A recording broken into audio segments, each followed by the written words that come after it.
هتصدقوني لو قلت لكم ان فطيرة النهارده كانت اسرع من الدليفري؟ اه والله. عملت لهم فطيرة شرقي بحشوة بيتزا ما خدتش في ايديا نص ساعة، وده ليه؟ لان طريقة النهارده متميزة ومختلفة في التوريق وفي العجينة السحرية. يعني كده تفاصيل حلوة قوي وجميلة هتخليكم تعملوا احلى واسرع واجمل فطيرة شرقي ومنتهى الطعامة، بتبظ جبنة وكمان بحجم عائلي، وطبعا اوفر كتير. لايك وشير للفيديو واشتراك لو أول مرة بتشوفوني، وكومنت صغير أكيد هيفرق معايا كتير وهيدعمني كمان. يلا نشوف وصفة النهاردة ونشوف الفطيرة الحلوة القمر دي عملناها ازاي. أول حاجة هنحضر مع بعض العجينة السايلة. العجينة السايلة دي هتخلي لك الفطير بتاعك يطلع معاكي ورقة ورقة. هيكون عندي علبة من الزبادي، يعني 3 معالق كبار من الزبادي. أول حاجة كده أنا ببتدي إن أنا أفكها بالويسك، أنا عايزاها تكون ناعمة وكريمي. بعد كده هنزل عليها بنص كوباية من اللبن. هاقلّب الزبادي مع اللبن لحد ما يبقوا معايا بالقوام ده. بالضبط كده، أنا عايزة القوام يكون بالشكل ده. وبعد كده هنضيف عليهم نُص كوباية من الزبدة أو السمنة المتوفّر والمتواجد. الزيت مش هينفع معانا خالص في الوصفة دي، الفطير يعني سمنة أو زبدة.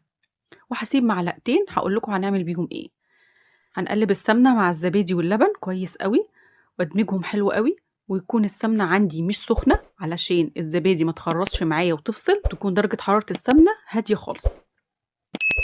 وعلشان طعم الفطير بتاعِك يطلع كده مسكّر وزي العسل، هاضيف معلقة ونُص من السكر. أنا السكر هنا كان عندي بودر وممكن تضيفي سكر عادي خالص. وإضافة كمان تخلّي لِك الفطير مورّق كده ويطلع معاكِ ورقة، ورقة، هاضيف على الخليط ده معلقة صغيرة من البيكنج باودر، وكمان على طرف المعلقة ملح.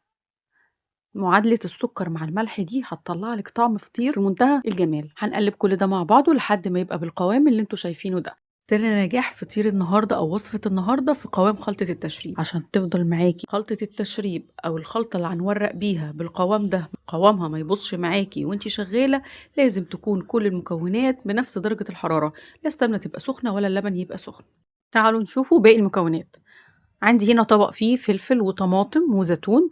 انا شايله البذور من الطماطم علشان ما تنزلش ميه في الفطير، وكمان عندي بسطرمه مخليه من الثوم باي كميه انتوا حابينها. فطيره النهارده حجمها عائلي كبيره، فحطيت حوالي 150 جرام من البسطرمه المخليه. وكمان عندي جبنه، عندي هنا ميكس جبن موتزاريلا وجبنه رومي او جبنه تركي. الميكس ده بيبقى لذيذ قوي مع البسطرمه. وبطل النهارده هي لفه الجلاش. لفه الجلاش دي حوالي نص كيلو 500 جرام. هنعمل ايه؟ هنجيب صينية ويكون مقاسها كبير، هاتي أكبر مقاس عندك. المقاس ده حوالي 35. بعدين الصينية حلو جدا بكمية من السمنة. وعندي هنا لفة الجلاش أنا جايباها طازة من الفرن. بفضل جدا إن أنا أستعملها طازة، بصراحة الطعم بيبقى أحلى بكتير من المجمد. بشوف اللفة بتاعتي، بشوف كام ورقة مقطعة وكده عشان أعرف أوظفها كويس. كان عندي هنا الورقتين دول مفصولين أو مقسومين 2، حطيتهم مفيش أي مشكلة. وببتدي إن أنا أدهن بخلطة التوريق. وخلي بالكم بقى هنا مفيش فتفوتة ما يكونش عليها خلطة التوريق. خلطة التوريق دي هتعمل ايه؟ هتفصل لك الطبقات عن بعضها، وهتخلي قوام الفطيرة كده لما تيجي تفتحيها بنفس كده قوام وبنفس سمك وبنفس طعامة الفطيرة اللي معمولة بدقيق ومية. عملت ايه؟ جبت هنا ورقة ورميت نصها جوه الصينية ونصها بره الصينية، وباجي جنبها نفس الكلام وبحط الورقة بالطول كده مش بالعرض. يعني هي ورقة الجلاش بتبقى عريضة، في جزء منها عريض، لا أنا بحطها بالطول. يعني هيكون عندي كده 4 زوايا أو 4 ورقات مفرودين ومفتوحين، نصهم جوه الصينية ونصهم بره الصينية. وتهتموا جدا جدا بالتوريق أو بدهان الطبقات، لأن خلطة التوريق دي هي اللي هتحول لي ورق الجلاش ده لفطير. افضل ارص الورقات زي ما شرحت لكم كده، قلت لكم ان كل ورقتين متقابلتين كده ب4 ورقات زي الورده المفتحه. خلصت بقى اللفه دي وسبت فيها حوالي ورقتين، وسبتهم على جنب كده، لفتهم في فوطه وسبتهم على جنب. وهنبتدي نحشي الفطيره بتاعتنا. الفطيره بتاعتنا مش على الوش بس، لا دي محشيه من جوه ومحشيه كمان من بره. حطيت رشه من الجبنه، من ميكس الجبن اللي انا عملته، وفوقيهم البسطرمه. وطبعا تقدروا تعملوا اي حشوة انتوا حابينها.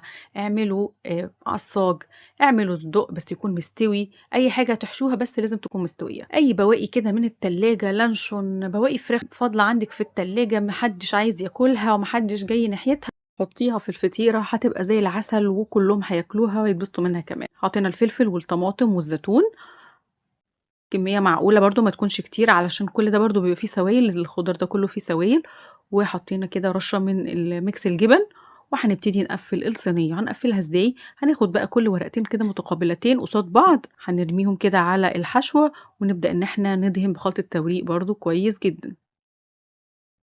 نبدأ إن إحنا نقفّل بقى الوردة اللي إحنا فتّحناها دي، وتدهنوا حلو أوي، ما فيش فرفوتة زي ما قُلت لكم تكون مش عليها خلطة التوريق، وتحاولوا وأنتم بتحطّوا الورقة وبتفردوها كده تفردوها كويس، ما تكونش مكلكعة علشان التوريقة بتاعة الفطير تطلع كده مضبوطة. بعد خلاص ما قفّلنا الفطيرة كلّها، هيكون عندي ورقتين من الجلاش، هنبدأ إن إحنا نحطّهم على الفطيرة وندخّلهم من تحت كده علشان يبقى سطح الفطيرة كده إيه، مضبوط ما يكونش منعكش.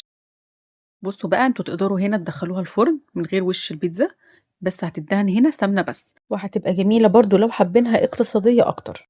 لكن لو هتعملوا زيي وتعملوا وش البيتزا، هندهنها عادي بخلطة التوريق، ونبدأ ان احنا نحط عليها الجبنة والخضار اللي احنا حابينه. ممكن نستكفى بالجبنة بس انا حطيت كده شوية من الفلفل وشوية من الطماطم، حاجات بسيطة قوي كده للشكل وكمان للطعم، وكمان برضو زيتون، ورشة صغيرة خالص من الزعتر عشان عايزاها تديني ريحة البيتزا كده بالظبط. وبس كده. بالنسبة للتسوية عايزاكم تركزوا كده معايا علشان تطلع الفطيرة بتاعتكم كده طرية ومورقة وما تنشفش معاكم. بيكون الفرن عندي متسخن على أعلى درجة حرارة لمدة 10 دقايق، وتكون الشبكة في الرف الأعلى من المنتصف بدرجة واحدة. بانزّل درجة الحرارة على درجة حرارة 200، وادخّل الصينية بتاعتي. أنا ليه حاطة الصينية في الرف اللي أعلى من المنتصف؟ لإن أنا عايزة الفطيرة من تحت ومن فوق تاخد نفس اللون في نفس الوقت، مش عايزاها بمعنى أصح تطوّل في الفرن. لو دخلت على درجة حرارة منخفضة أو طوّلت شوية في الفرن، هتنشف معاكم ومش هتبقى أبدًا بطعم الفطير. تِلت ساعة بالكتير وهتلاقوها لوّنت تحت زي فوق من غير ما تشغّلوا الشواية ولا أي حاجة خالص. دهنة صغيرة خالص من السمنة أو الزبدة عشان وشها يلمع. وتعالوا شوفوا لي بقى فطير النهارده، فطيرة شرقي دي جايباها من أكبر محلات والّا لأ؟ ما حدش هيصدق أبدًا إن دي معمولة بالجلاش. بصوا الطبقات بتاعتها، بصوا مطة الجبنة، بصوا كمان الفطيرة من تحت. يعني أعتقد ما فيش أحلى من كده ولا أوفر من كده. مش عايزة أتكلم أقول لكم كلفتني قد إيه، بس هو بجد ما فيش وجه مقارنة ما بين الحاجة المعمولة في البيت بنضافة، ما تقارنش أبدًا ببرّه. طلعت من الفرن بالشكل القمر ده، نقلتها على طبق التقديم وقطعتها، وتعالوا شوفوا لي قطعة بقى. بصوا مطة الجبنة، بالنسبة للجبنة عشان تطلع معاكم بتمط كده، لأن أنا باشوف الشكوى دي عامة، خلوا الجبنة بدرجة حرارة المطبخ، ما تبقاش متلجة أو ساقعة عشان تمط معاكم.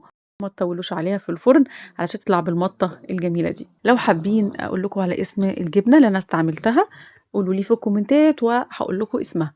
عملنا قبل كده وصفة للفطيرة الشرقي بس عملتها بطريقة تانية وبشكل تاني، هسيب لكم الفيديو في صندوق الوصف.